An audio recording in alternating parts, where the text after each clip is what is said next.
বিশ্বনবী পাগলের মতো একবার হাউজে কাউসারে যাবেন, একবার সিরাতে যাবেন, একবার পুলসিরাতের দিকে, একবার হাউজে কাউসারের দিকে পাগলের মতো দৌড়াতে থাকবেন।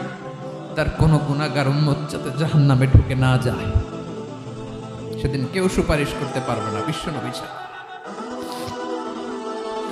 এজন্য 5 নম্বর আল্লাহ বললেন, মান যাল্লাযী ইয়াশফাউ ইনদাহু ইল্লা বিইযনিহি। কার সাহস আছে, কার এত বড় বুকের পাটা কিয়ামতের কঠিন দিন আল্লাহর সামনে দাঁড়িয়ে সুপারিশ করবে? কারো ক্ষমতা নেই, কারো ক্ষমতা নাই। বিশ্বনবী সেদিন সেজদায় পড়ে উম্মতের জন্য কাঁদবেন, সবাই কাঁদবে, নফসি নফসি, আল্লাহ আমারে বাঁচাও, আল্লাহ আমারে বাঁচাও। বিশ্বনবী বলবেন, উম্মতি উম্মতি।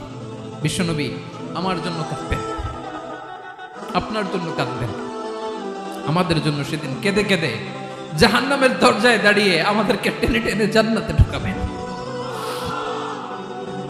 এজন্য এই বিশ্বনবীর ভালোবাসা যেন আমাদের হৃদয়ে ভরপুর থাকে। আমার ভাইয়েরা, প্রতি শুক্রবার বিশ্বনবীর উপরে বেশি বেশি যেন আমরা দুরূদ পড়ি। আমরা যখন বিশ্বনবীর সালাম দেই, দুরূদ পড়ি,